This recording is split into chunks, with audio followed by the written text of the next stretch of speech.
Hello, everyone. My name is Roberto Viana, and I'm here to present this week's book, The Year of the Lash, Free People of Color in Cuba and the 19th Century Atlantic World.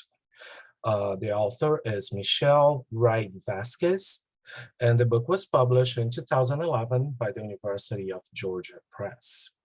And of course, to your right here is a picture of the author. Moving on to the author's little biography. She got her bachelor's at Emory University and master's and PhD at University of Texas in Austin.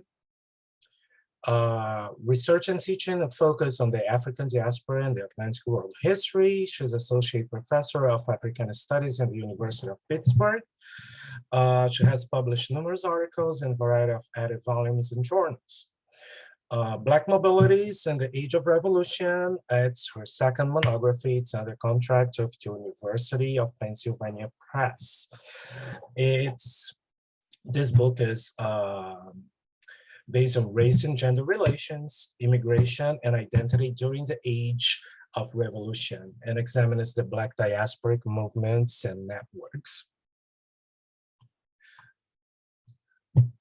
Let's go to the introduction of this week's book. Cuban authorities promoted immigration from Spain, the Canary Islands, and China. And along with that, other coercion movements against the free Black people were enforced in the island in order to follow their neo-whitening politics. In order to replace Black laborers and reverse the Africanization of Cuba. The main targets, of course, were free Blacks, militiamen, and artisans, which were the majority of the urban workers in Cuba. Plasto and Juan Francisco Manzano, which were prominent Cuban writers and poets, were executed in a fire squad in Havana, along with another 8 accused ringleaders of the conspiracy of La Escalera. And this first firing, this first execution was one of the mechanisms that they found to contain and intimidate the free Black people of color in Cuba. Pardos and Morenos represented 40% of the militia men in Cuba, and officials and planters claimed that maintaining whites as most of the population would avert a Haitian-style rebellion, which allegedly were their main concern since the Haitian revolution in the late 18th centuries was really successful. Pardos and Morenos' social rise also created a constant social clash, and also their loyalty and the militias were questioned by the white authorities. So making their position in this entity real fragile and susceptible to further repressions. Chapter 1, very prejudicial, free people of color in a slave society. Quartacion, it was one of the main things that you mentioned on chapter 1, was a purchase agreement between the enslaved and the masters. Because of the entrepreneur position of the Black people in 18th century, they were becoming entrepreneurs, and they were actually earning extra income, which allowed them to make such agreements with their masters in order to purchase their freedom. Therefore, because of the entrepreneurship, the libres de color were predominating in the urban areas, and they used to work as carpenters, masons, midwives, and militia in their majority. And I also highlighted this observation by this white American lawyer, Richard Henry Dana, that said that there are no women walking in the streets except negresses.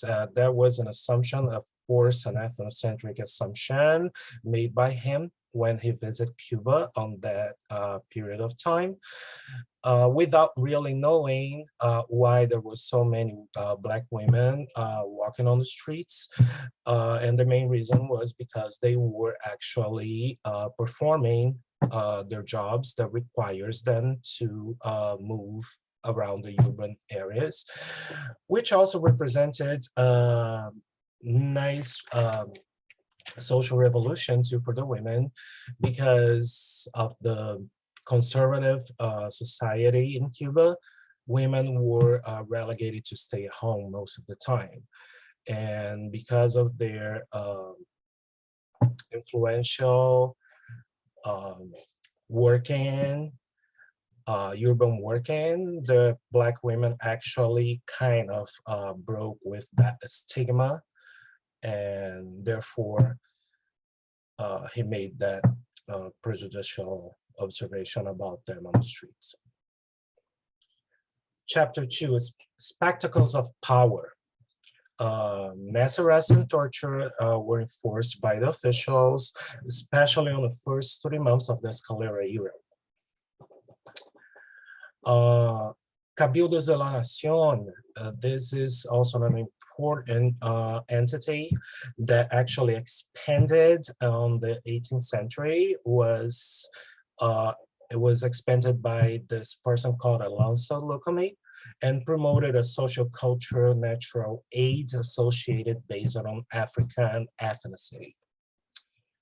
The two main forms of spectacles were whippings and executions, like this illustration to your left, excessive public violence against insurgents to reassert white racial and political supremacy. That was one of their main mechanisms to contain the allegedly plot. And moving on to chapter 3, calculated expulsions. Jose Falgueiras, president of the Cuban military commissions, condemned Alonso Locome, that I actually just mentioned him on the previous slide, to imprisonment in Ceuta, Spain's presidium in North Africa. And laws in the late 1830s promulgated general ban on free Black disembarkation in Cuba and Puerto Rico. That was one of their different ways that the authorities found to restrict the access to the island by Black people. Also on the right is a picture of a family that was exiled, and they were exiled to Tampa in Florida. And in this chapter, it also emphasizes the colonial efforts to rid the island of the free people of color, citing their potential for rebellion. But despite the assertions that Cuban authorities at the time made that the state of tranquility returned to the island, this outside Black population, these people that were deported or exiled, they became responsible for an international movement, diasporic movement, denouncing this internal prejudice against the free people of color in the country. And actually, over a decade after the Escalera rebellion began, the Spanish imperial political reforms facilitated with an amnesty for everyone, facilitating the return to the island. But there is no documents registered that the return to Cuba after the amnesty really increased. Actually, it's the opposite. Through this chapter, we can we assume, and it's proved, that they pursued a variety of methods to reclaim their lives in Cuba long before this amnesty was approved. Chapter 4, acts of access and insubordination. Yeah, local regulations really hardened racial boundaries and reinvigorated the slave system. Liberties of color contested governmental attempts to direct and restrict their lives. Like individuals such as Maria del Pilar Poveda and Jose Maria Pacheco challenged the bans and restricted licensing requirements by showing consistency and resistance to the repressive system. The Spanish colonial authorities tried to push libres de color into the agricultural labor. That was another attempt that they made to restrict their access to the urban areas. And therefore, it would limit their capacity to group together and to create any other form of rebellion. And in 1853, fearing another Black conspiracy, the Cuban white authorities condemned other Black leaders to death and also banished and imprisoned co-conspirators. The rise and fall of the militia color. This chapter addresses the dismantling of the militia of color in 1844 and its reestablishment, not really successful, a decade later. Captain Pezuela used the restoration to intimidate the elites and suppress threats of annexation to the United States.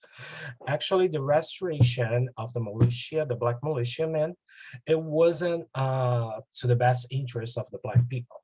It was just because they had a lack of soldiers and they were concerned about the security, the island defense for this further annexation of the US. And after enduring a decade of hardships under this Calera era, Pardos and Morenos start resisting to engage again into the militias, especially because of the previous repressive and tragic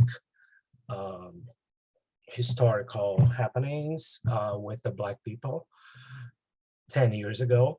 So they just used like petitions for exemptions, and they were like basing and excusing on family obligations and economic hardship.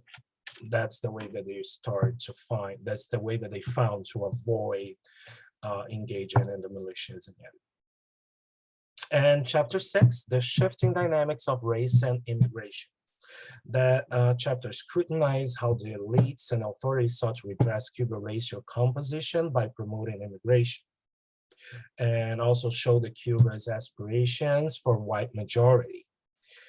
And by 1874, they actually had like 47,000 Chinese and over 2,000 Yucatan Indians arriving to Cuba. These people, they were considered permanently free workers. They were considered more docile than workers of African descent, and they were part of the free labor system. But Asians and Indians also worked under coercive conditions, especially facilitated by the slave trading networks, regulations, and infrastructure. And on top of that, they, through the public opinion, they were considered inferior to whites. But by the close of the 10 years war, Cuba's white majority soared to 63.2%, which doesn't mean that the other segments of the society didn't increase also. Actually, because of the miscegenation, la miscegenación of the races and Chinese, Indians, and Black people, those minorities also became really larger in number in Cuban society. Here, some strengths and weakness that I found in the book. One of the main strengths were that the story moves effortlessly through a descriptive narrative that aroused the interest of the reader. I went through all the chapters of this book, even though there was a dense subject, and a really nice, easy, and my reading like really flow in a very, very light and delightful way. And the author also, of course, found reliable evidence of how the colonial regime target with repressive and discriminatory policies towards the free people. Their sources were really proven reliable throughout the book, and really like straight to the point, proving her assumptions. Really nice research work. And some weakness, Vasquez focused on the social, economic, and political repression that followed the 1843 uprisings. However, she does not explain to the reader if the plot to abolish slavery and colonial rule really happened. And also, she focused on effects and forgot about the revolt itself. Does the reader finish the book without knowing exactly if the people of color had anything to do or not, if they really if they were leading the Escalera movement? That would remain a little unclear. And book reviews, I found many book reviews, but I highlighted these two for, of course, the time frame. One is from Elena Schneider. She's a historian of Latin American and Atlantic world. It was published by the Duke University Press, where she emphasizes that Vasquez reconstructed not only the repression, but also the people of color resistance, and that the author enforces the important roles played by the people of color in Cuban society and economy before and after the conspiracy of La Escalera. And the second review is from Dr. Anna Palmer. She's affiliated to the Department of History and Geography at Morgan State University, where she currently works as associate professor. She highlighted like three main points here. Vasquez challenged the traditional constructions of gender by providing examples of free women of color who were entrepreneurs before the uprisings, like I stated before in the previous slides. Also that the year of Lash offers a memorable portrait of the free people of Cuba, and that Michelle Vazquez-Reid has written an authoritative work that restores Cuba's free people of color to the rightful place in the history of the 19th century Atlantic world. Having said that, I finalize my presentation here. Thank you very much for your attention. If you have any questions or want to reach me or shoot me any message, my email is rvian@fiu.edu. Thank you again for your attention and have a great day.